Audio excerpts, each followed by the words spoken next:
Je me permettrai d'adresser mes chaleureuses salutations à toute l'assistance et à travers chacun et chacune ici présent, à tous ceux qui nous suivent à travers les directs et tous ceux qui auront à nous suivre plus tard. Je vais faire mon allocution d'abord en langue wolof parce que j'ai remarqué que lors des points de presse, si vous parlez d'abord en langue française, dès que vous terminez, toute la presse non sénégalaise plie bagage parce qu'ils auront déjà eu ce qu'ils veulent. Je vais les punir, ils seront obligés d'écouter la version wolof d'abord et ensuite on fera la version française. mbokk yi ñu ngi leen di nuyu di leen ziyaara di leen jaajëfal di rafetlu teewaay bi defe naa gëj nañoo am jotaay bu mel nii jotaay boo xam ne ngeen ko xame woon ci ñun ci ay jamono jotaay yu ubbeeku la yu ñuy permettre ñu waxtaan ak askanu Sénégal waxtaan ak àdduna bi li ko waral nag mooy xam ngeen ni ñaari at yu wees dañoo yoroon ay ndomb tànk yoo xam ne tënkoon nañu ci lu bari rawatina ci wàllu politique ba daanaka donte ñu ngi ko doon def ci anam goo xam ne dafa ànd ak discrétion li ñu dajale fii lu am solo la ndax réewum Sénégal dafa nekk ci lu ñuy wax benn tournant benn jamono joo xam ne jamono ju am solo la ñaari at ak lu tegal ci gannaaw bi ñu génnee ci benn doxu politique bu yàgg boo xam ne suñu parti ci lu mat fukki at taxaw na taxawaayu opposition muy woon taxawaay bu xaw a jafe ci jamono jooju ba ni yàlla defee li muy def ñu egsi mu dénk ñu Sénégal noonee ñu egsi woon dafa juróon benn yaakaar boo xam ne ci réew mi waaye ci Afrique yépp nag yaakaar goo xam ne foo ko natt rek wees na foofu mu juróon mbégte ak yaakaar waaye surtout mu juróon lu ñuy wax admiration ci tubaab mooy nit ñi wekk Sénégal ñépp nag amoon yaakaar ni noonu ñu egsee ci nguur gi doonte yoon bi métti woon na xaaxam yu bari woon na noonu ñu egsee ci nguur gi muy woon guléet ci Sénégal walla sax ci Afrique ki jiite woon yoon wi ñépp wóolu ko tabb ko Sénégalais yi bëgg ko ba ñépp yaakaar ni bu dee kuréel gii dafa war a yegg ci nguur ci moom lay jaar yàlla tuddee ko neneen ñu galgal ko gàllankoor ko saa su musaan am ki mu dal danaan man la walla doon kenn moom mu wëlbatiku joxoñ yàlla nangu jaarale ko ci Sénégal yi ba Sénégalais yi wóolu ñu jox ñu réew mi loolu rafetoon na rafetaay boo xam ne juróon na yaakaar goo xam ne te dekkiloon na fii ci Sénégal loo xam ne dañ ko xam ci baaxu Sénégal ak aadu Sénégal mooy di bokk di séddale mooy jiital ngor mooy jiital lépp loo xam ne njëriñu ñépp la loolu ñu andi woon ñaari at ak lu tegal ci gannaaw ba ñu egsi ci bopp réew mi yaakaar googu nag du ma ne yàqiku na waaye bi ñu egsee léegi li may wax ñi fi toog ñépp mën nañ koo seede dund nañ ci loo xam ne méngoowul ak li taxoon ñun ñu jóg waaye ñu muñee ko yàlla waaye du ma dugg ci détail yooyu parce que dina am yeneen occasion pour ñu wax leen li xew ndax ñaari at yi ñii toog wër ma yépp ay jëwriñ lañu woon ay ministre lañu woon ànd ak ñun ci gouvernement te ñoom ñëpp nag ànd nañoo ak ñun ci politique ay ati at balaa ñuy egsi ci gouvernement te ñun ñëpp dañoo dundandoo xamandoo moo tax kenn ci ñoom defe naa bi mu bindee démb dafa ne dafa yeweeku bu ngeen ki seetloo semaine passée biñ ma yégalee nii mënumaa wéyal liggéey premier ministre dama leen ne tey dinaa nelaw nelaw yu neex cité kër góor gi ñu ci bëri ci ñun soulagement la parce que li ñu dund ak li ñu yaakaaroon ak li ñu woote woon ci ñaari at yi dafa wuute waaye ñu toog muñee ko yàlla te jàppoon ni fi la ñu ngi suñu biir ci biir mun nañu def li tubaab di wax limiter les dégâts mooy fexe ba yàqu bi wàññeeku fi la ñu ngi ci biir it mën nañu fexe ba delloosi xel yi waaye ñu jàppit ni kenn ëppalewuñu ci mbir yi donte ci réew bu am démocratie bu ñu tabbee ki ñu tabb dafa am cëram mu mun a tànn ñeneen ñu muy liggéeyal ñu nangul ko cër googu waaye ëppalewuñu ci mbir mi de buñ ci doon natt defe naa ñi fi toog ñépp mën na am ñu ëppale ko ci walla ñu tolloog moom moo tax ñu toog muñee ko yàlla ak gëm Sénégal bëgg Sénégal ñu nekk ci boobu ba léegi te dog woon nag ni liy andi kiy jël décision bi pour séparation am du doon ñun ak nu mu métti métti rek ak lu ñu teg rek nañu toog ba su séparation di am du jóge ci ñun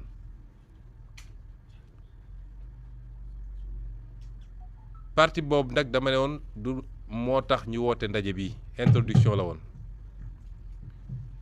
waaye dama tudd léegi séparation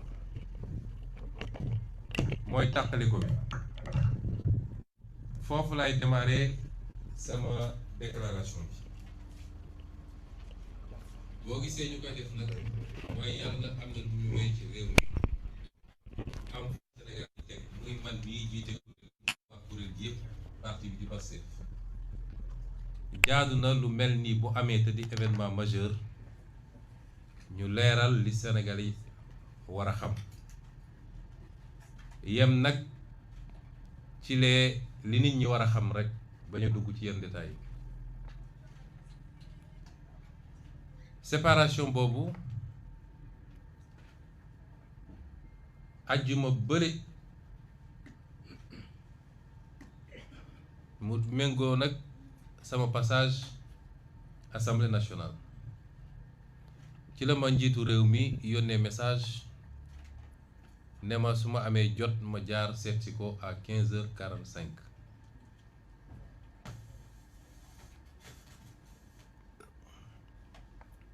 boobu maa ngi woon ci yoonu juma bi mu jógee ci jumaa ji def li may def ba pare dem fekki ko pale bi ma yegsee jàmm sante waxtaan parce que ma leeral loolu damay faral di dégg ñu naan problème am na ñu ngay xiiroo ñu ngay ŋaayoo waaye de amaana su ma wonee gannaaw loolu di am waaye président musuma toog ak moom ba mu yëkkati kàddu sax walla mu wax lu fort sama kanam loolu musul am ak lu munti am bu ñu toogee dinañu wax nañ daan waxee teg ko ci tey ak dal musuma dem ba yëkkati kàddu goo xam ne dépassé na ko walla mu wax ak moom na mu warul waxee ak moom musul toog ba yëkkati kàddu gu ma dépassé xaw ma nag ku wéet lu muy wax ak ay ñoñam waaye loolu sequñu ko musuñu ko seq donc bi ma ñëwee wax na ak man ci dal ak tey jàmm sante waxtaan wax mbirum famille wax mbirum lépp ba daaneel mu ne ma li tax ma woola mooy jàpp naa ni ànd bi dina jafe ñu continuer ko nii ne ne ko ah mu ne ma waaw mu ne ma yu bari yi nga déclaré tey posé na problème dama dugg ci détail nag waaye xam ngeen yan moo posé problème yu bëri yi nga déclaré tey posé na problème man jàpp naa ni ànd bi dina jafe ma ne ko président bismillah noo ko gisee rek nañ ko doxalee noonu parce que it wax naa leen ni noonu suñu bopp à plusieurs reprises suñu xel dem na ci su mënoon nekk ñu yewee ko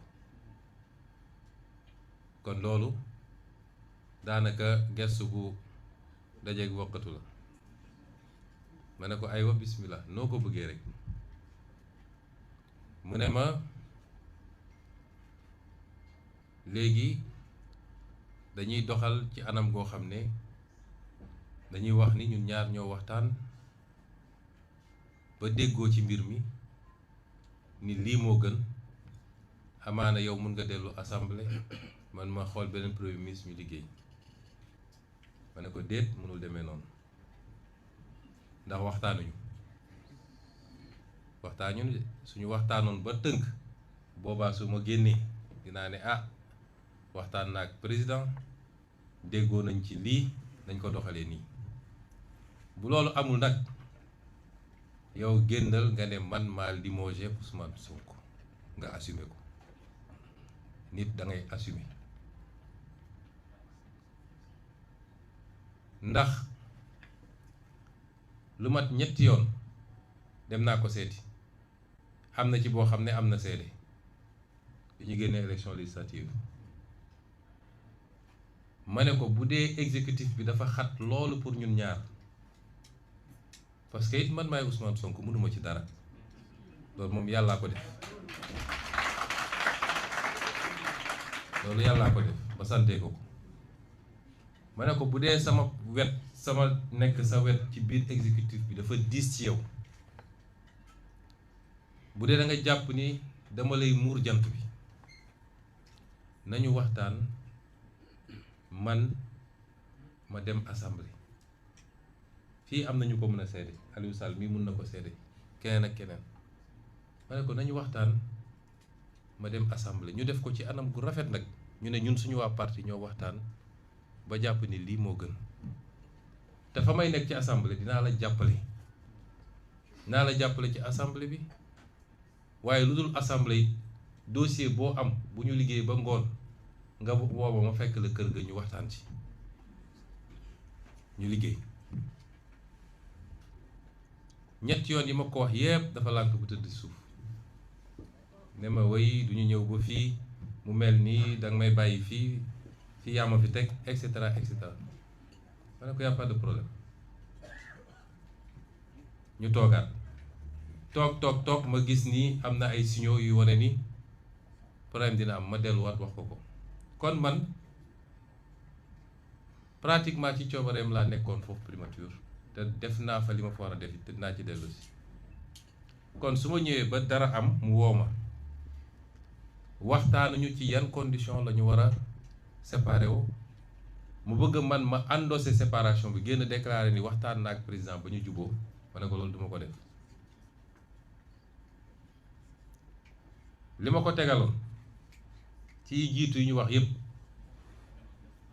mooy bu ñu waxtaanee mën nañu waxtaan ba déggoo man ma dem assemblée nga seet premier ministre ci biir parti bi parce que parti majoritaire moo war a am premier ministre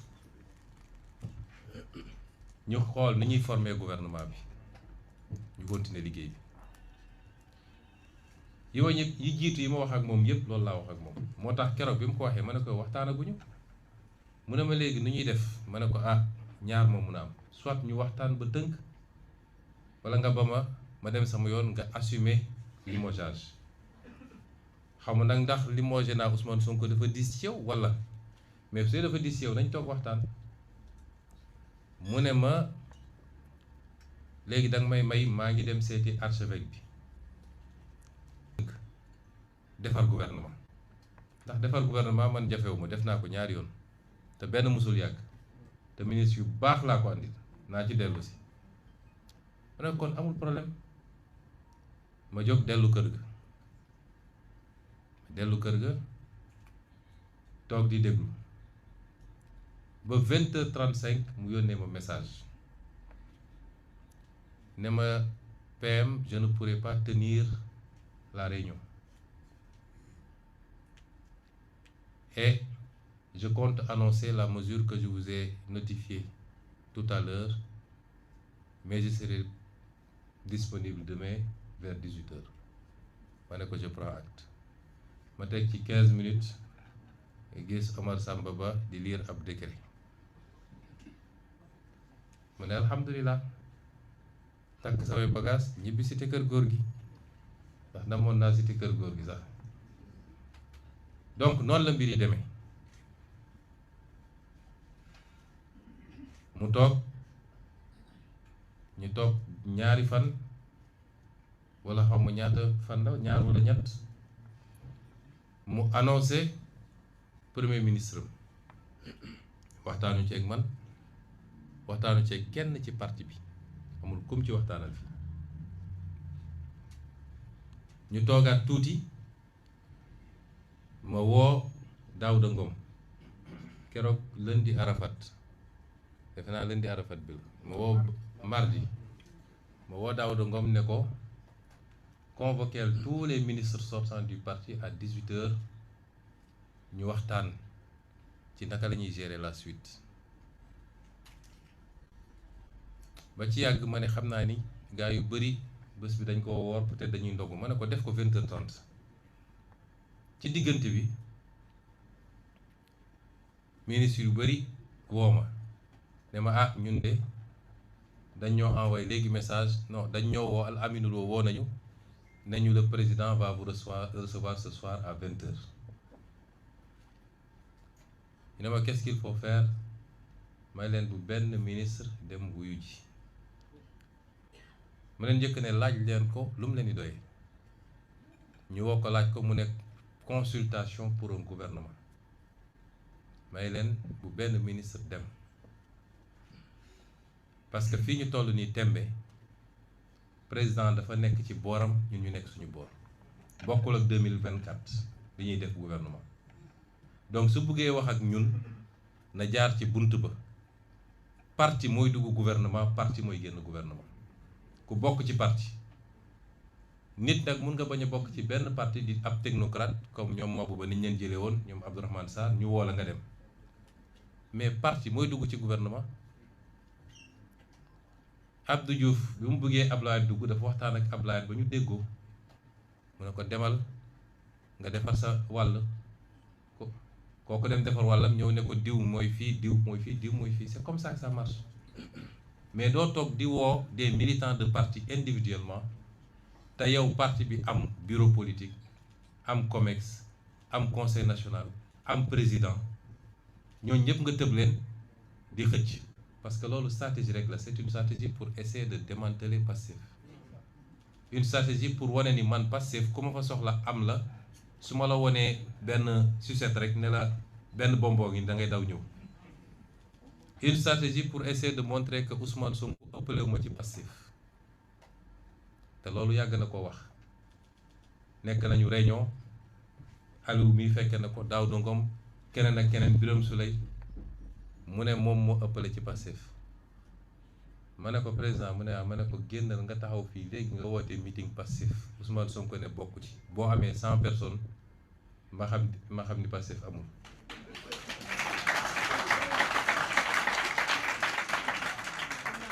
ma ne ko dara amoo ko ci Pastef, boo doon am Pastef da nga koy commencé ci Pastef njaga ñaaw bi nga xam ne mënoo ko gañe, kon amoo Pastef.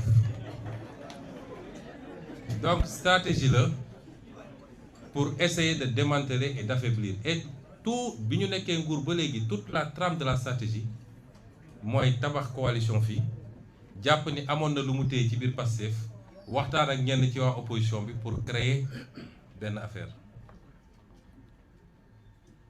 bi ñu waxee loolu ñu maintenir suñu réunion, ministre yëpp ñëw. ma ne Daouda, comme affaire bi jàmp na, def ko léegi ñu def ko réunion en ligne. ñu def réunion en ligne, waxtaan suñu waxtaan, tënk li ñu tënk. ministre yëpp d'accord ni loolu mënul am. ñu woo Al Aminou, ñoom kenn ku nekk ne ko ñun bañuñu continuer liggéey jàppale président waaye na waxtaan ak suñu président parti mooy Ousmane Sonko bu waxtaanee ak moom dañ déggoo mu lànk ne du waxtaan ak man mu lànk ne duñu waxtaan ak te boobu jamono nee na ma ngay def dialogue di waxtaan ak ñoo xam ne joxuñu ko pour mu nekk président mais mu lànk ne du waxtaan ak man ñu ne amul problème comme doo waxtaan ak suñu président nu nit mënuñoo ñëw mu am ay benn yu wuyu ji te benn yooyu ñoo mujj des ak moom ci gouvernement ba benn dinaa ci dellu si ñu dox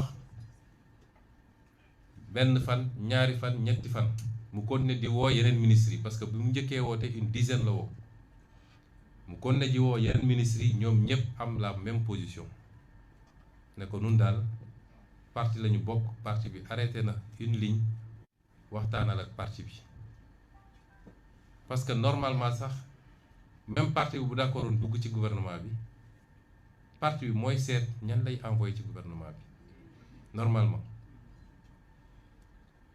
noonu woowu ma waxul ak man ba keroog gannaaw bu ma defee benn réunion ak ministre yi man maa jël sama téléphone woo ko parce que dama xam ni yenn yi ñëg la du mbirum kilifa te li ñuy toppatoo mbir mu réew mi la dafa kawe ñu bari suñu déggee ni dem naa fa dañ naan noo li tax mu fay def bu doon man rek man sama jëmm bopp kenn yéen ñëpp xam ngeen ni ñàkk ma ful la mais dafa am loo xam ne réew mi la dañuy seet luy intérêt réew mi ma jël sama téléphone woo ko ma ne ko yow yaa ngi woo suñuy ministre suñuy militant kenn ku nekk nga koy woo naan ko ñëwal ñoom ne wax nañ dafa nga war a jaar lan moo tee nga wax ak man ma ne ko léegi comme jàpp naa ni problème bi dafa mel ni léegi yow man nga amal problème te man xaw ma lu ma la def ci àdduna waaye jàpp naa ni yow man nga amal problème dafa mel ni gis ma léegi sax problème la ci yow ma ne ko amul problème parti bi du Ousmane Sonko parti bi du parti bu ndaw léegi désigné naa ay ndaw yoo xam ne recevoir leen ngeen waxtaan te kenn ku nekk ci ñoom jaar nga ak moom foo xam ne weesu na mbirum parti ma ne ko désigné naa Birame Souleye Diop Daouda Ngom Aliou Sall ak El Malick Ndiaye recevoir leen nga toog ngeen waxtaan ñoom xam nañu lan la parti bi tënk waxtaan nañ ko ba pare soo leen recevoir di ngeen waxtaan mu ne ñooñ duma leen recevoir parce que respecté wuñu ma dama leen woo ñu bañ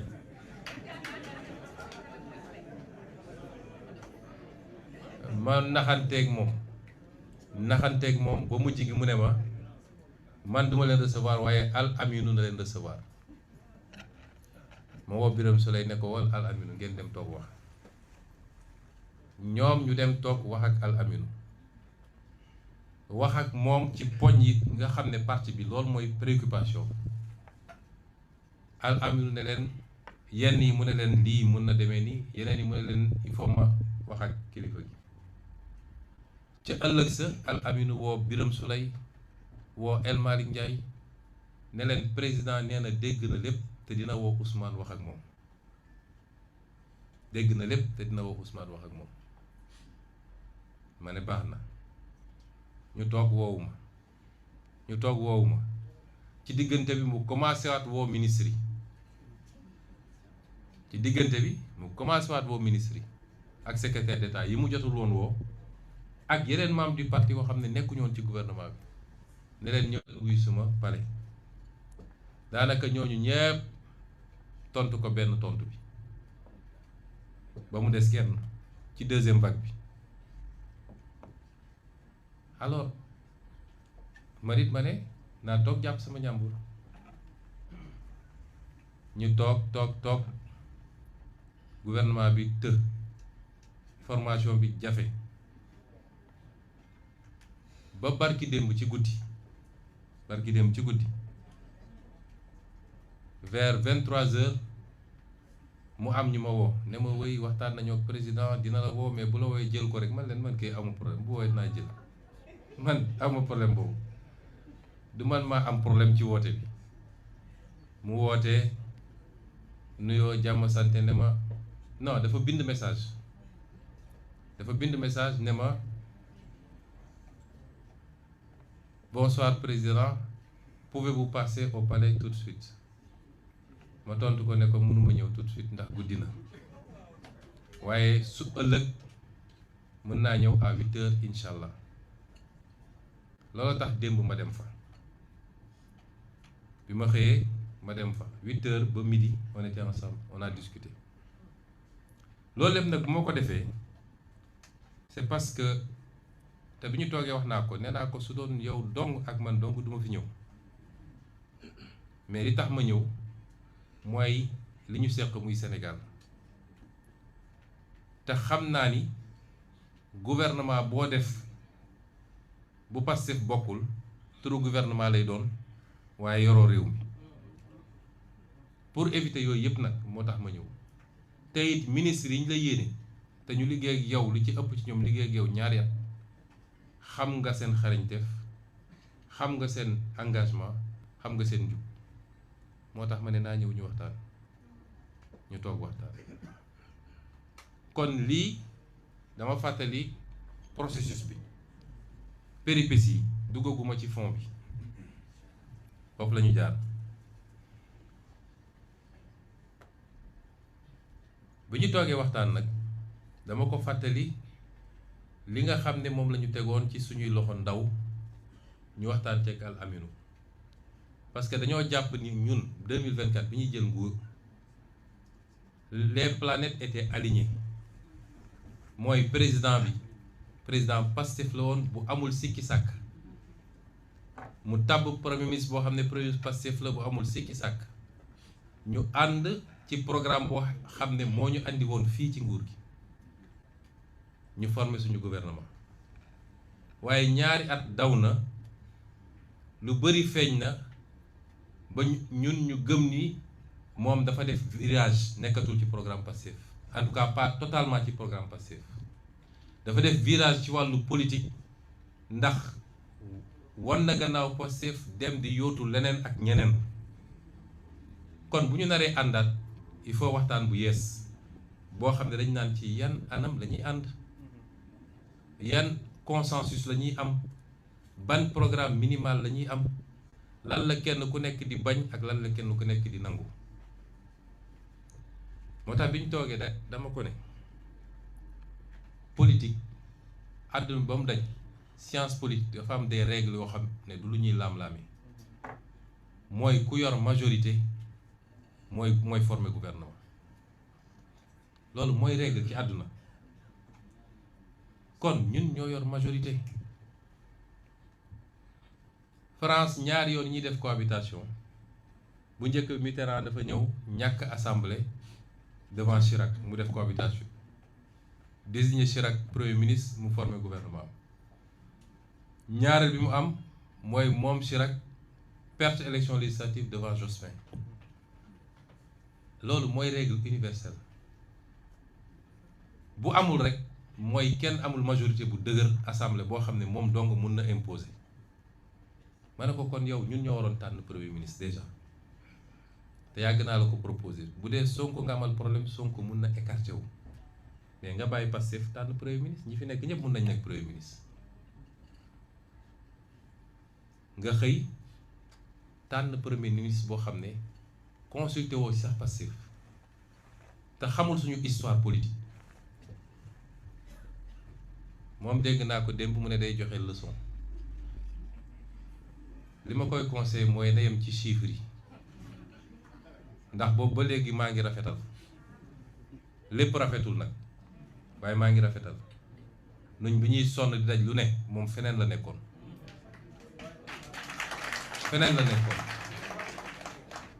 kon na yem fi ñu ko yemloo. Nee na technocrate la, na yem ci technocratie. bu mu ñu tax a wax parce que xam nañu lan mooy rôle am réellement ci li xew, kon bu mu ñu tax a wax. donc ma ne ko tànn nga premier ministre te consulté wuñu normalement dañu waroon tëj bunt bi ñun Pastef, mais malgré tout ñu continuer am ouverture. léegi nag dañoo bëgg ñu waxtaan ci ban anam la ñuy demee. d'abord, il y a des questions de fond. Gestion dette bi naka la, parce que mooy principal problème Sénégal. Pouvoir d'achat bi mooy njëg yi lan la ak nuñ koy doxalee. Renégociation yu ñu entamé te mu àndil ñu satisfaction yu bëri naka la. problème mu justice ak reddition des comptes bi nga xam ne dañ cee teg tànk te xam nañ fu mu jógee naka lañ koy doxalee. yooyu ñeent yi gën a am solo la, mais am na yeneen yoo xam ne yu ñu yitteel la. ma ne ko nañu waxtaan ci yooyu. bu ñu génnee ci yooyu nag ñu doog wax ci gouvernement bi ci boppam. mu ne way yooyu mun naa ci tontu. bor bi ñun jëluñu ci benn engagement ak FMI, nit ñi ñoo ciy wax lu ne ñu wax ko, mais ñun jëluñu engagement ci restructuration. waaye bu demee ba mënatuñu it dinañ dem ci restructuration. ma ne ko dégg naa. mu ne njëg yi même réponse. waxuñu ni dañuy yokk njëg yi tey wala suba, waaye bu ñu demee ba mënatuñu dinañ yokk njëg yi. ma ne ko ñaar dégg naa. renégociation yi mu ne fañ ci nekkoon dañ ko continuer, waaye am na ay problème parce que recevoir nañu ñaar ba ñetti notification de contentieux et cetera et cetera. ma ne ko renégociation ak contestation ñoo ànd, waaye sur 50 dossiers boo ci amee 3 contestations kon ça veut dire que alhamdulilah. ñu dugg ci justice bi déggoowuñu. moom jàpp na ni justice ak reddition des comptes bi lépp baax na, problème amul. ma ne ko kon du ñu avancé ci wàllum justice. demal nga laaj Sénégalais yi lan mooy seen perception ci justice. wax ma justice reddition des comptes rek, waaye ba ci justice ordinaire bi demal nga laaj Sénégalais yi lan mooy seen perception. te ni ma gisee mu doxal ak ki mu teg ci justice bi, je n'ai rien contre lui. muy woon avocat am. te tey dossier yu bëri yi nga xam ne mi ngi foofu ci parquet financier moom moo leen doon défendre wala moo doon dox diggante yi, sama xel du dal ci justice bi. ma wax ko léegi mu leer. madame la ministre de la justice ngi nii xam na lu mu daj ci mbir mi, te lu mu liggéey ba sonn nit ñi jaar ci kawam joxe ay instructions yu contraire. ma ne ko kon du ñu d'accord parce que justice bi li fi xew léegi sax c'est pire que liñ doon xeex ñun. kon boobu d'accord ñu ci.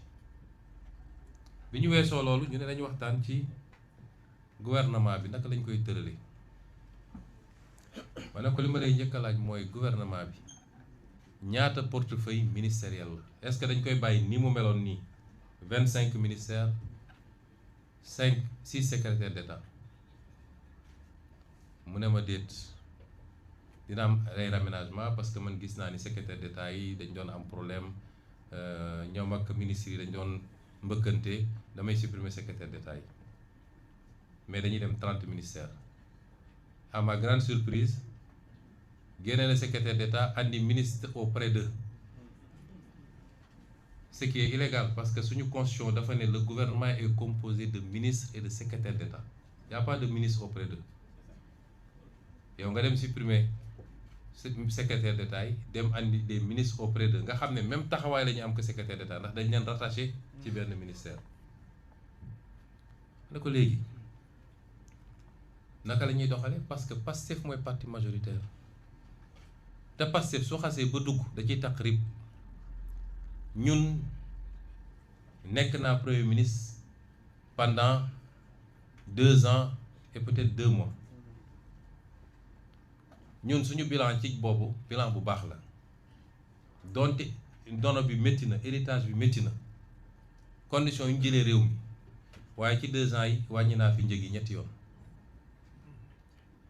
crise golfe beeg yeneen yëpp bañ naa ne kenn du yokku njëg yi.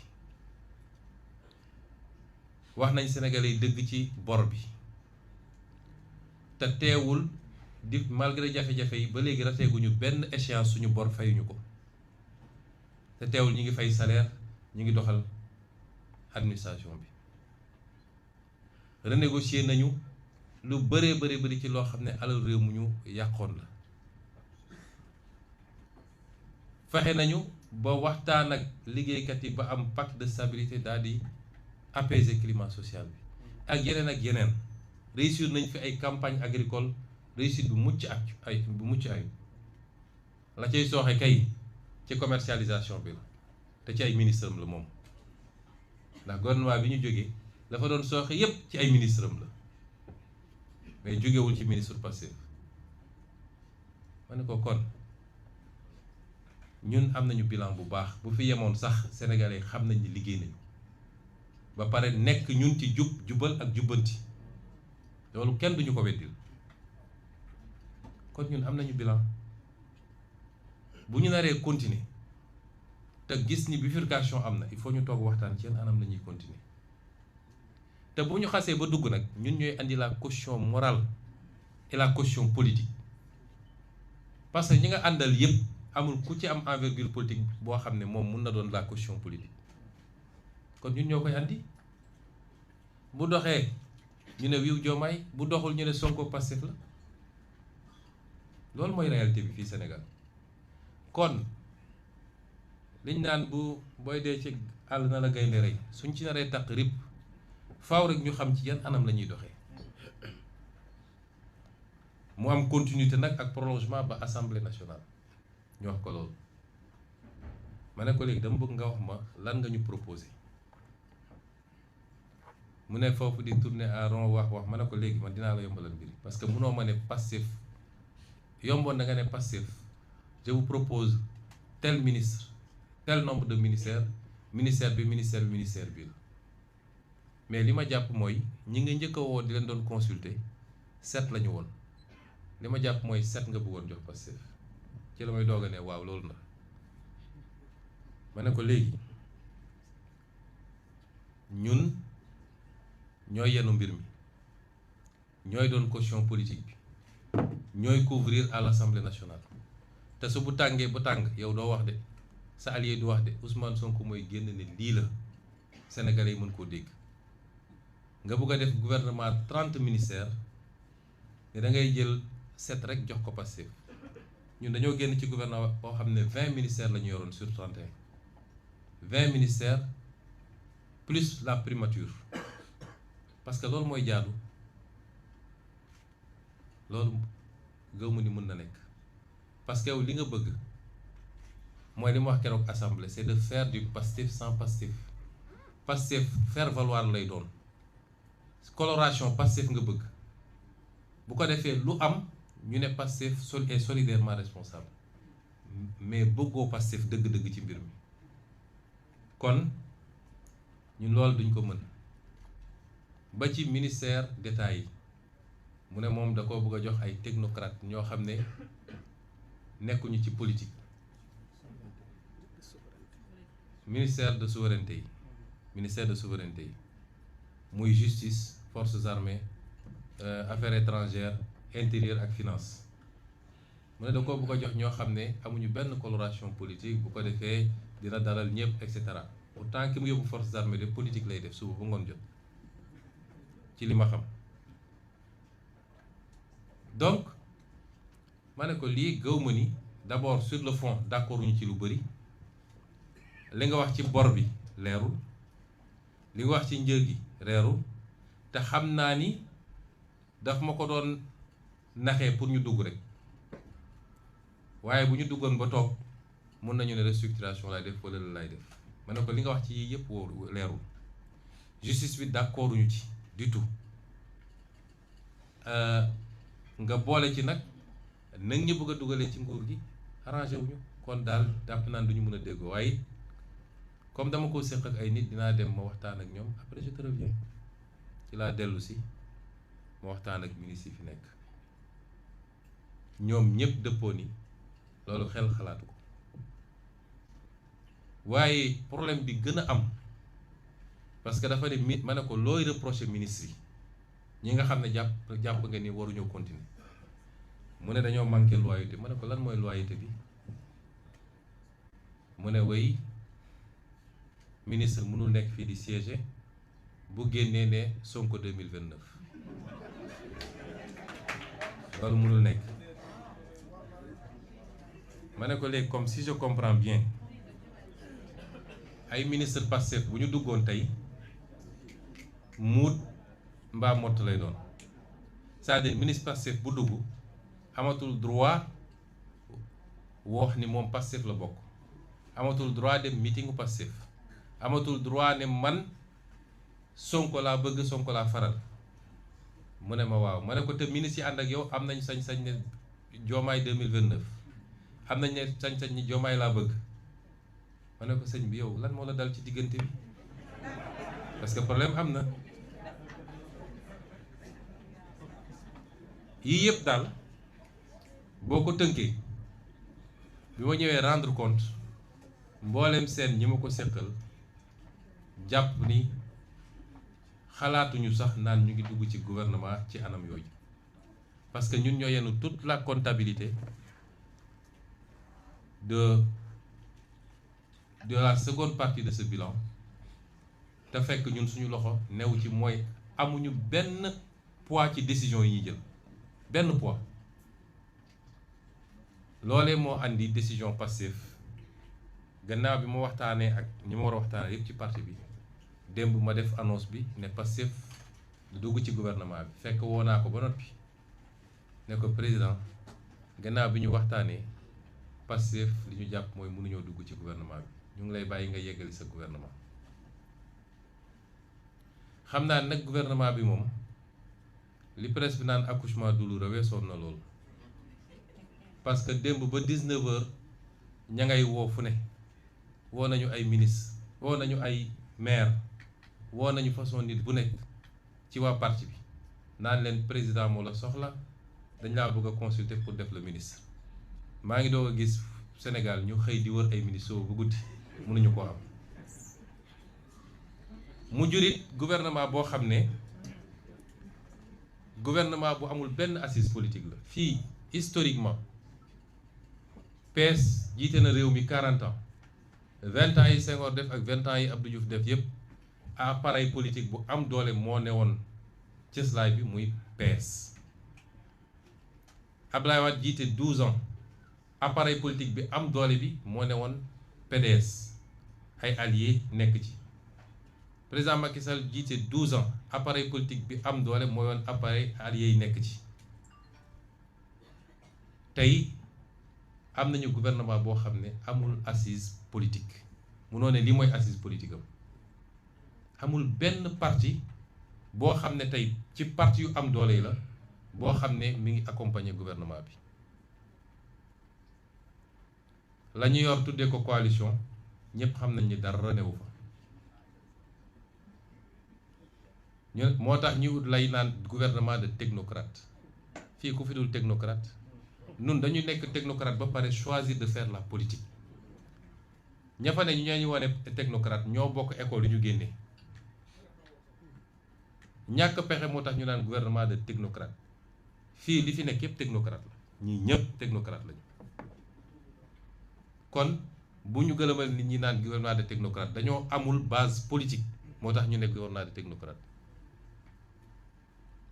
léegi nag dinañu wëri base politique ku wàcc sa ànd dinañu wëri waa opposition bi ñu doon lamsal ay bët ak pour ñu ñëw ku dem ba bëgg a cëpp ni si kii daf maa nar a sànq lii dafa mel ni fi mu jëm kenn xamu ko moo tax ñu bëri teewaat seen bopp gouvernement bu amul assise politique premier ministre bi keroog bi ñu defee passation par dañ toog foofu ma ne ko waa léegi yéen yow doo politique xamoo sax nu ñuy politique ki la tabb def le premier ministre moom dañ koo joxoñ waaye poids politique am diisut ma ngay góorgóorlu nag di wut fu muy jokkee léegi yéen amatu leen fusible bu dëkk bi jaxasoo kan ci yéen mooy taxaw ci kanamu sénégalais yi wax man bëgg naa ko xam. lii danger la cim réew parce que àdduna ba mu daj appareil politique machine politique mooy doxal mooy téye réew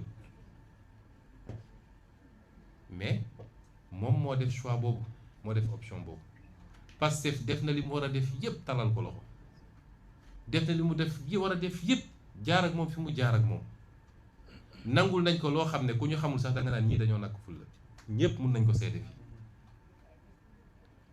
waaye loolu bëgg réew mi rek moo taxoon ñu def ko c'est pas du ñàkk ful la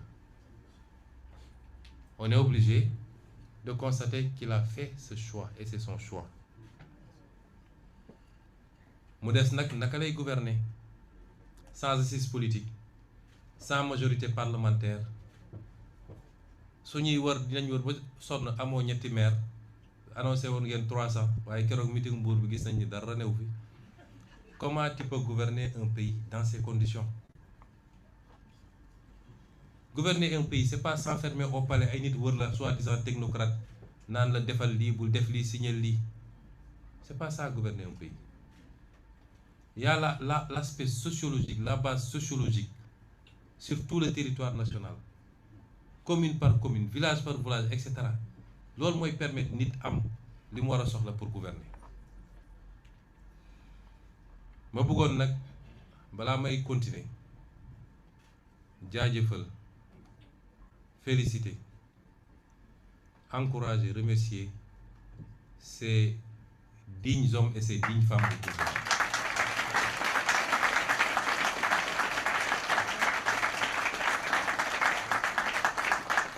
dama wax keroog assemblée El Malick ne ko lu waay yàqoon defar nga ko waaye li ngeen def it yéen dañu ressusciter au Sénégal des valeurs yoo xam ne moom lañu suñuy maam bàyyi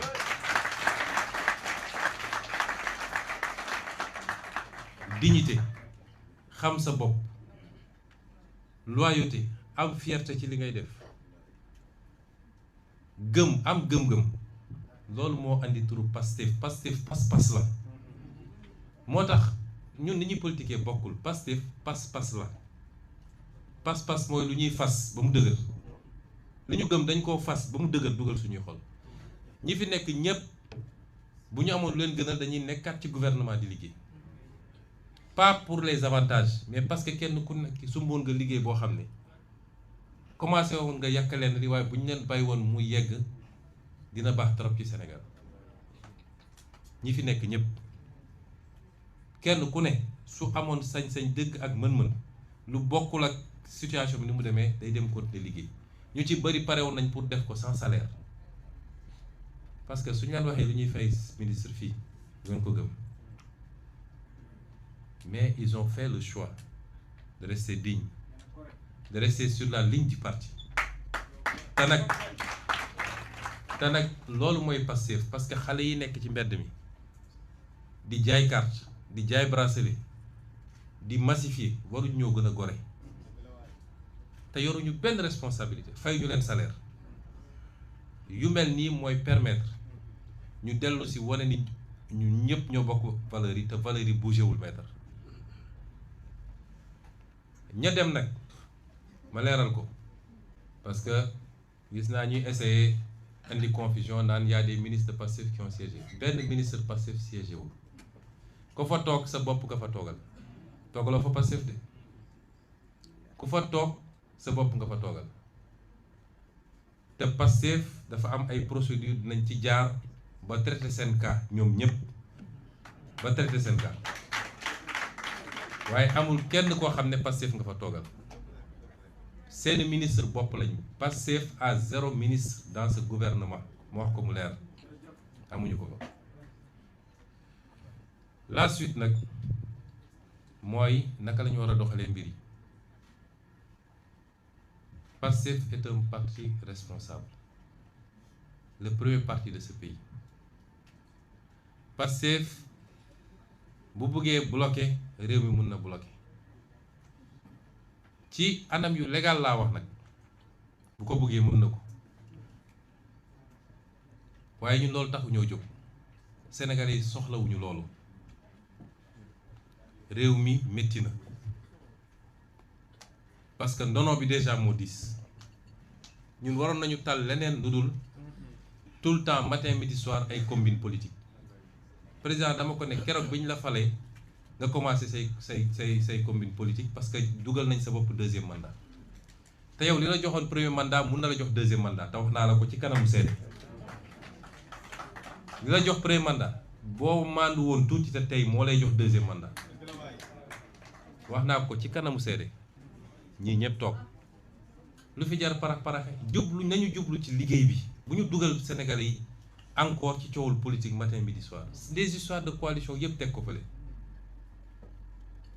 ñun ñëpp ay gone lañ on a le temps de voir venir. Président dem naa ba yegg ci ne ko moom dafa ne waxuñu wantewuñu dara Cap Manuel ngeen baal ma je suis obligé de clarifier te wax naa ko démb mu dégg. bu ñu demee ba affaire bi décanté wu man leen andil leen ma ko sama néeg jamono jooju yëkkati woon mbàngam di ma jaay président de jamono jooju su ma ko corné woon sax mu daw may leen andil leen ma ko sama néeg ñu andil ma ko mu ñëw sama néeg yor carnet ma wax ak moom ne ko yàlla def na li mu war a def. proposé nañ ma ba sonn ma d'accord pour ñu reporter élection yi ma lànk ba tëdd ci suuf ndax su ma ko nangoo gëw ma yàlla moo bindoon ni 2024 Sonko du doon candidat bu ma ko doonee su ma demoon ba nekk koy du baax ci man kon man bi weesu naa loolu yàlla def na yow laa désigné suñu doxee dinañu génn fii ci kàttanu yàlla mu ne ma non duñu bàyyi ñu génn ma ne ko dinañu génn dinañu campagne incha allah dinañu gagné dinañu def un bon mandat liggéey waaye bu ñu eggee 2029 nañu delloo mbir mi fu mu waroon delloo parce que légitimité dafa am solo ci politique ma ne ko lii laa waxante yow.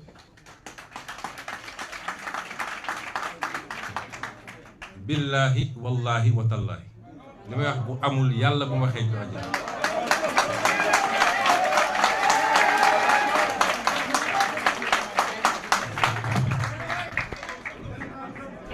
ma wax ko loolu lim ma ci tegal mooy de toute façon mandat bi néew ma waaw néew ma déet waaye daf ma ne de toute façon mandat bi ce sera le mandat des réformes difficiles mun naa ko jël sur moi comme ça après yow nga am boulevard. démb fàttalewaat naa ko ci bureau ma ne ko li ma waxante ak yow nii dinaa fexe ba ñu andil ma Birame Souleye ak El Malick ak Abbas ñu fekke ko. parce que dama bëgg seede mu ne ma sama diggante yow jarul seede su ma la naree wor ci politique ma bàyyi ndax dinaa ci seet Ousmane mii ma la tudde noonu la demee te lii waxaat naa ko le 10 juillet palais le 8 juillet dama def sama première déclaration King Fat mu andi coow gu bëri boobu xam naa lu kenn xamul ñi ñëpp sax mere woon nañ ma ci fekk man gis naa liñ doon togg ci suuf mu ànd ak nitam yooyu loolu taxoon ma def sama déclaration le 14 juillet ñii jël initiative Amadou Chérif Diouf mu nga fa woon Ayib Daffé Alioune Sall Birame Souleye bëri woon nañu ñoom Ngagne Demba ñoom El Malick ñu ñëw toog ma fàttali ko devant témoin ne ko yow lii laa waxante woon nag yow Cap Manuel ñu génn toog tuuti ma ñëw ne la maa la waxoon lii mais bu dee teg nga sa tànk fi nga ko war a teg respecté parti bi respecté ligne parti bi liggéey 2029 man maay déclarer sa candidature man ñu defal la deuxième mandat ma wax ko devant témoin ma ne ko nag comme boobu ba léegi yow loolu doyu la wala nga jàpp ni dañ lay nax ba tax nga dem dugg ci yeneen man 2029 yàkkaluma kenn bu soobee yàlla jour boobu li mu ci teg li ma wax nii xam nga seede bii am na seede li mu ci teg jour boobu dafa ne suñu yàlla mayee ñu dund ba 2029 maay doon sa directeur de campagne mu wax ko ci kanamu seede man xam naa ni gëm ko mais noonu la demee kon ñun yàq taxuñoo jóg parce que bu yàqoo ñun la yàqul Pastef moo takk càq bi bu yàqoo ñun la yàqul Pastef bu soobee yàlla 2029 ak schéma boo muti xalaat bu soobee yàlla Pastef dina continuer mission kon ñun ñun mënuñoo bëgg mu yàqu xanaa kay keneen ay nekk fële dem ba xam ni mbir mi ni ma ko bëggoon demewul noonu mu ne xaaral ma xaru yóbbaale nit ñi waaye ñun duñu yàq loolu moo tax ñun ñoo contrôler assemblée nationale gouvernement bi mu teg démb su ma neexoon suba gouvernement bi daanu loolu la constitution joxe suñu neexoon suba gouvernement bi daanu ñu def motion de censure waa ji loolu def joxe démission te saa su defaatee gouvernement mun nañ ko defaat surtout fi ñu dégmal nga xam ne session bi jeex na mun nañu chaque 15 jours ñu def une session mën nañ ko parce que Sénégal dañu mooñ nit ñi ci lépp ñu jël ko président de la république pouvoir exécutif assemblée bu tegoo ci loxo yu mu war a tegu mooy cër bi ëpp doole ci réew mi assemblée mooy contrôler ñëpp daanaka te kenn contrôlé wu ko assemblée bu ko neexee mu woo ministre bu ko neexee mu def mission d'information parlementaire bu ko neexee mu def commission d'enquête parlementaire bu ko neexee mu yóbbu nit haute cour de justice mooy contrôler l'action publique mooy voter les lois kooku ku ko ëpp cër ci réew mi suñu loxo la nekk ci kàttanu yàlla te bi ma séenee li ma séen moo tax ma ne du ma nelaw ba assemblée ma fay dugg ak ay coalition ñu xoj ñu di nga am majorité mais boo ci génnee député coalition ba boo moytu li ci lay dese doon majorité looloo andi woon ñu dem élection législative tout seul assemblée boobu suñ loxo la ne ma feddali ni assemblée boobu duñ ko utiliser pour xeex ko defuñu motion de censure lu dul ci condition yi bu njëkk bi moom mu commencé xeex bi parce que nag Sénégalais yi ñoo jox kenn ku nekk cër bi nga yor et c'est une chance pour le Sénégal pour la première fois on a la possibilité d'appliquer la théorie qui veut que le pouvoir limite le pouvoir, arrête le pouvoir sans pour autant qu'il ne soit condamné ñoom à collaborer loolu la Sénégalais yi def bi ñu àndee configuration bi nañu liggéey teg lépp yoon constitution bu wax na lan mooy cëru ku nekk loi yi wax nañ ko ku nekk na nekk ci li mu war a nekk et que les institutions dialoguent ñun loolu la ñu gëm donc duñ utiliser loolu pour xeex lu moom moo jóg dal suñu kaw te door nañu nag de seen complot yi ndax la ñu yóbbu conseil constitutionnel ña ko fa yóbbu ñoo njëkkoon déclaré li c'est pas la compétence du conseil constitutionnel loolu la conseil constitutionnel mus a wax fañ leen woowee ne leen dem leen déposer recours nous on gère le conseil constitutionnel ñun xam nañ ko la ñuy rumbandaat xam nañ ko waaw yow 10 ans ngay complot contre nit dàq nga ko ci liggéeyam jiiñ nga ko lu ne dóor nga ko tëj nga ko kaso tere nga ko mu ne candidat ba tey jii mu jaar ba egsi fi ngeen bëgg a continuer complot ba kañ tout un système mobilisé parce que c'est les mêmes qui sont là toujours contre la même personne parce que dama woote lu bokkul ak seen intérêt te bokk na ci li ma gën a ragal ci gouvernement bi nekk naa 2 ans premier ministre li ma bloqué ci ay musiba su ma ko waxoon fi ngeen jaaxle fi mu ne nii course lay doon bambu la ku nekk di essayer lok waaye l'Assemblée nationale veillera au grain autant que possible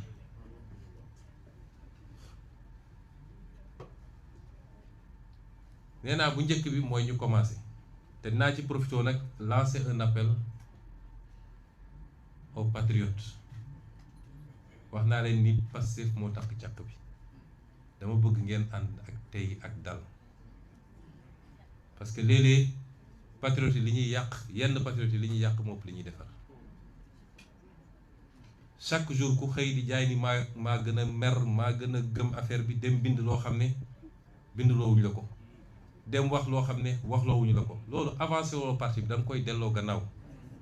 Pastef parti xam-xam la parti programme la parti projet la loolu moo ñu andi fi ñu ne chaque jour ñu wax ko depuis des années ñu ngi koy wax santuñu loolu waa Pastef parce que ñi ñu seqal dañu xam Pastef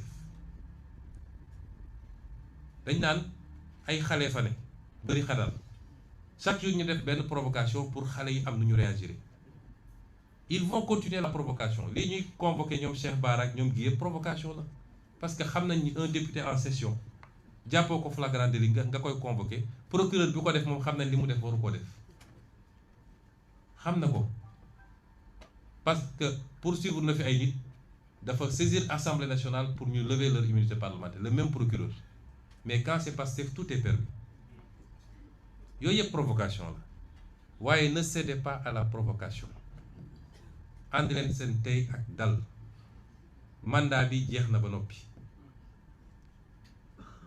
nun du ñun ñooy adversaire u Diomaye Faye ak coalition Diomaye Faye président Diomaye Faye ak gouvernement am ñoom dañoo war a wax ak Sénégal dañoo war a jublu ci yittey sénégalais ñoom ñoo yor exécutif te réew mi am na fu mu toll ñi ngi dëgmal nawet bi njëg yi nit ñi jaaxle nañu est-ce que dañuy yokk du ñu yokk yeneen ak yeneen paj mi ak yooyu nañu jublu ci loolu loolu mooy seen adversaire dëgg bu ngeen gisee ma nekk 2 ans gouvernement kenn déggu ma wax parce que dama xamoon ni ñu bëri reproché nañ ma ko ci parti bi bañ naan dañu bàyyi parti bàyyiwuñu ko quand tu gères le pouvoir sa première action politique mooy nooy def ba répondre aux préoccupations des Sénégalais loolu mooy sa première action politique kon ñoom ci loolu lañ leen xaare bu ñu leen may fu ñu langaamoo ci ñun ne ñun ñoo leen tere gouverner réew maa ngi ni moom mooy président am na gouvernement am na budget am na tous les moyens de l'État na jublu ci liggéey bi waaye ñun duñu adversaire am opposition bi it xam naa ni fi mu ne nii jaaxle nañ parce que ñoom li ñu bëgg mooy opposé wu à Sonko ak Pastef ñoom loolu la ñu bëgg léegi nag jaaxle nañu parce que ñun suñu positionnement mënatoo xëy ne Sonko la mënatoo ko te bëgguñu daal ci Diomaye parce que ñu ngi xool nu ñuy naxanteeg moom pour ñu def seeni deal moo tax ñoom jaaxle nañu foofu lañ toll ci Sénégal kon ñun waa Pastef buñ may gaa yi lu ñu defee loolu mais bu dee ñoom dañoo utiliser les moyens institutionnels et légaux yu ñu yor pour jubal ko ci ñun ne dañuy xeex ñu nit nañu utiliser les moyens institutionnels et légaux yu ñu yor répondre soo gisee may wax li Sénégalais yi laay waxal damay bañ ëllëg ñu ne instabilité am na te Pastef la du Pastef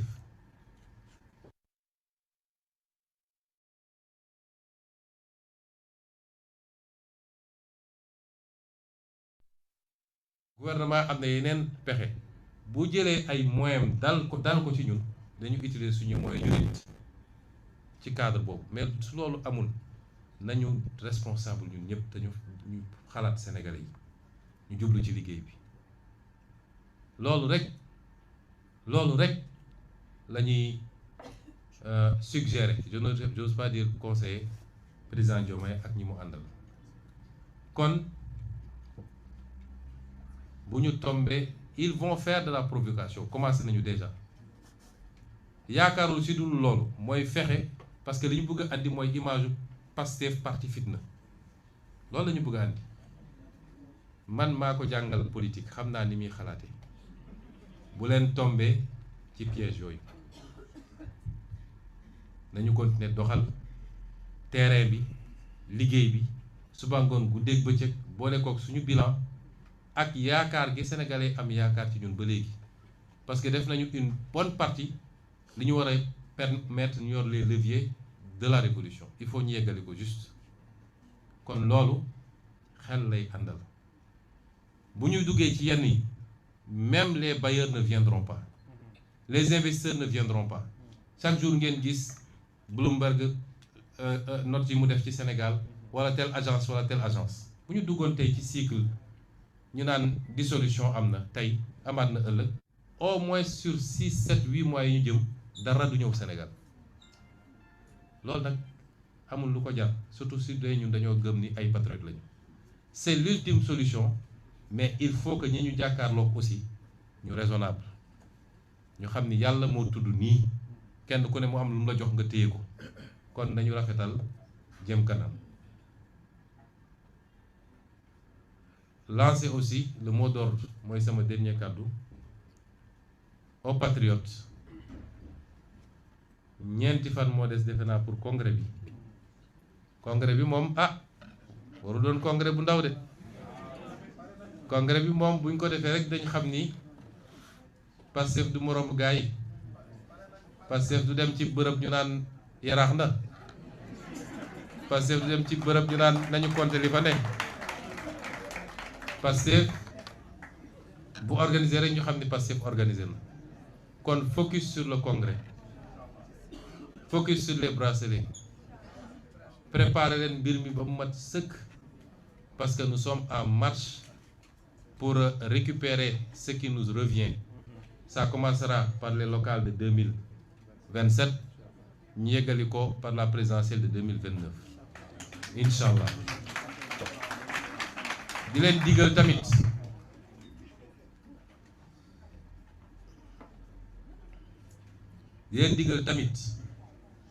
Pastef est devenu le plus grand parti mais dafa war a continuer di màgg surtout base bi laay waxal na ngeen yaatu ubbeeku ñi bëgg a ñëw Pastef bëri na de ñépp a bëgg a ñëw Pastef tekkiwul ni kiy ñëw day ñëw rek raxas leen wala yóbbu lépp parce que léeg-léeg ay kilifa wooma ay nit sax yu am ndombal tànk ne man de bëgg naa ñëw waaye sa gone yi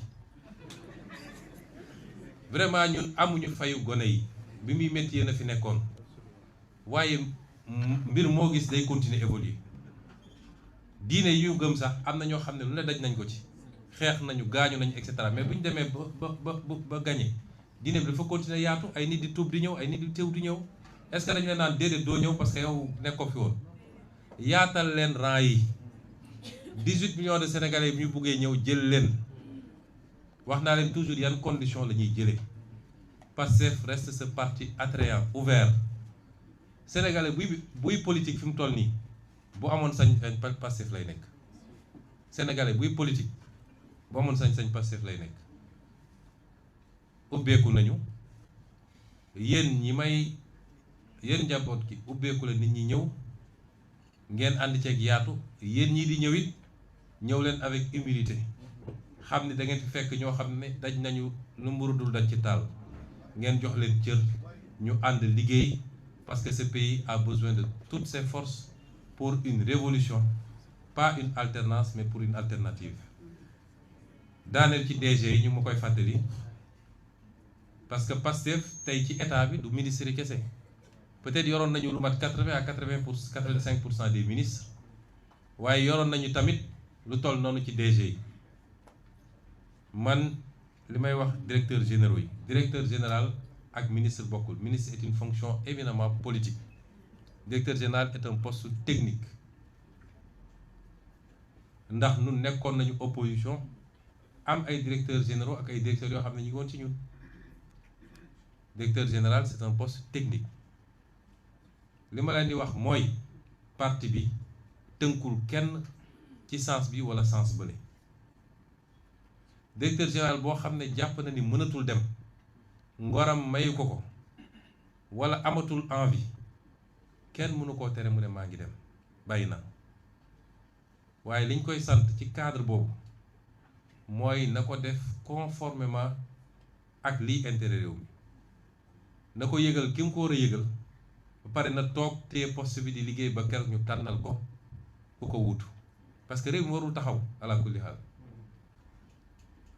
waaye directeur général boo xam ne moom bëgg na continuer liggéey bi te yàqul dara ci appartenance politique am bu liggéey ba liggéey bi jeex mu dem defi li muy def ci activité politique am ba borom mut mbaa mott jàpp ni faw mu dem kooku na toog fi mu ne liggéey li muy liggéey ko ni mu ko doon liggéeyee ànd ceeg farlu wala sax mu yokk loolu mooy consigne parti bi parce que l'exercice d'une responsabilité publique c'est quelque part aussi un choix personnel waaye su dee l'exercice d'une fonction politique parti bi war na cee mën a am xalaatam ñun jógu nañu ñëpp nañu démissionné am na ñoo xam ne xalaat nañu loolu démission collective am na ñu ko xalaat mais su ñëpp jógee ne démissionné nañ ñun ñoo yor poste presque poste yi gën a stratégique ci direction générale mais réew mi day taxaw am na ñoo xam ne jël nañ seen responsabilité individuellement démissionné on respecte aussi leur position parce que ni ma mënee lim féliciter ministre yi fi nekk noonu laa mën a féliciter ñeneen ñi nga xam ne jël nañ seen responsabilité bu ci mujjee rek mooy ministre conseiller aux affaires juridiques du président nga xam ne jël na responsabilité am ne moom mënatu faa toog kon loolu mooy position parti bi sur les ministères.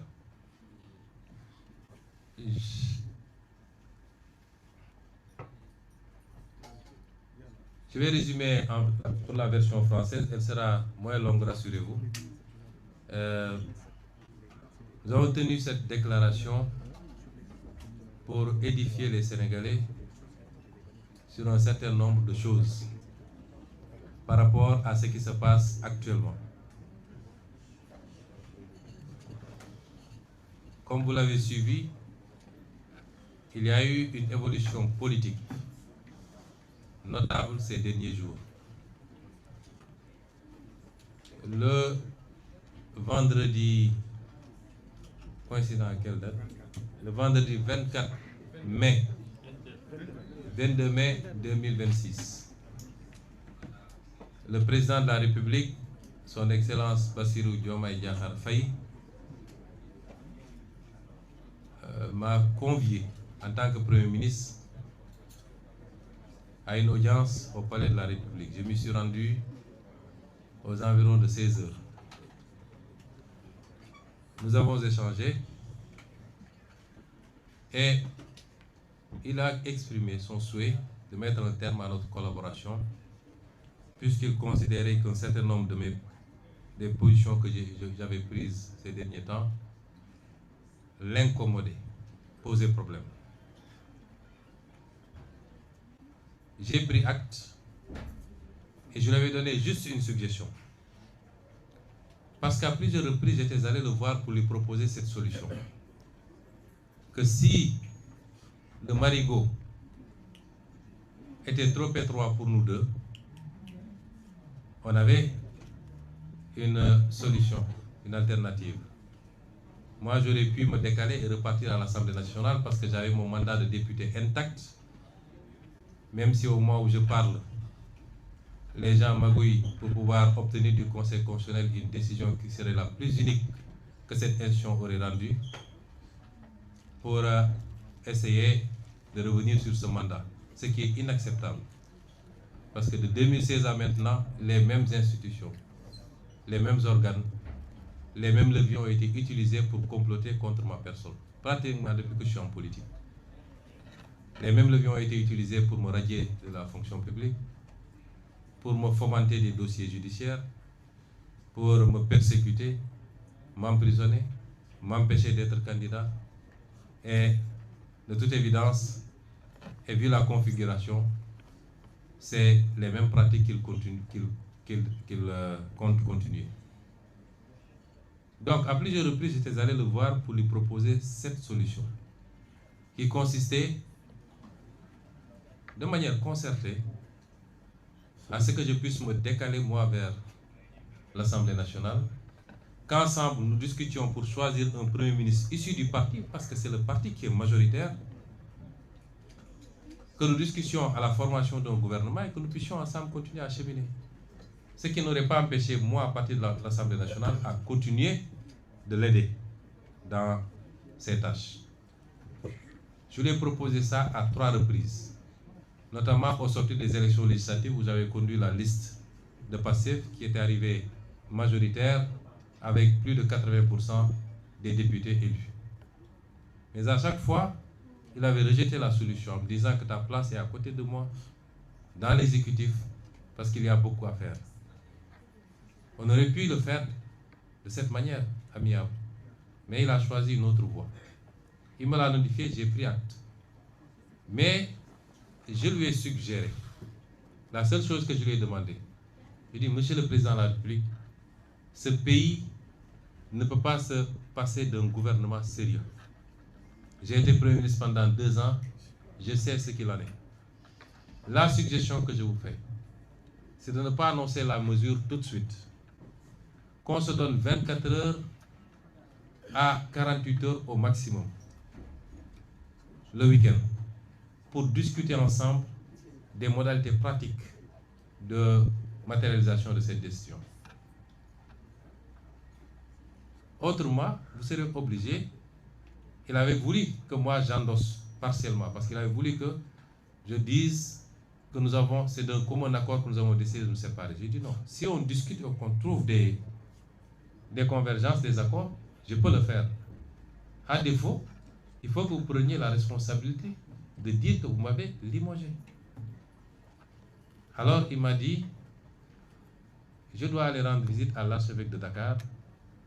Je reviens peut-être vers 18h, 19h, je vous ferai signe pour que nous puissions démarrer ces discussions. Quand cela ne tienne, je suis rentré au Petit Palais et j'étais à son écoute. À 20h35, il m'envoie un message pour me dire qu'il ne peut plus tenir la réunion et qu'il comptait annoncer la mesure de limogeage. J'ai pris acte. Quelques minutes plus tard, le directeur de cabinet a fait lecture du décret. Le secrétaire général du gouvernement ou de la présidence de la République. Cela ne m'a pas posé problème parce que c'est une solution que j'attendais depuis très longtemps. Mais je m'étais fixé une règle, c'est que la rupture ne viendrait pas de moi. Elle ne viendrait pas de moi. Et donc, je suis rentré le même jour à mon domicile et nous sommes restés chacun de son coin pendant au moins 3 jours, si je m'abuse. Jusqu'au lundi. Et ce lundi, j'avais convoqué une réunion à 20h30, une réunion qui devait regrouper tous les ministres sortants de PASTEF pour qu'ensemble nous évaluions la situation et que nous arrêtions une position. Et vers 16h, beaucoup de ces ministres ont reçu des convocations de la présidence pour des consultations en vue de la formation de nouveaux gouvernements. Le mardi, beaucoup d'entre eux ont reçu. Ils m'en ont fait part et je leur ai demandé de ne pas s'y rendre. Parce que ça ne se passe pas comme ça. Il est clair que désormais, le président est dans son camp et nous sommes dans notre camp. Donc, s'il veut parler avec PASTEF, il faut qu'il passe par les canaux autorisés. PASTEF est un parti organisé, structuré, avec un bureau politique, un président, un secrétaire général, un COMEX, un conseil national, des structures de base. S'il veut parler avec PASTEF, il n'a qu'à passer par le chemin indiqué. Et nous discuterions en ce moment. Il a refusé de le faire. Et les ministres également, les ministres sortants, ont refusé de déférer à cette convocation. Ce qu'il a conçu comme un manque de respect de ses propres mots. Il considère que ces ministres lui ont manqué de respect.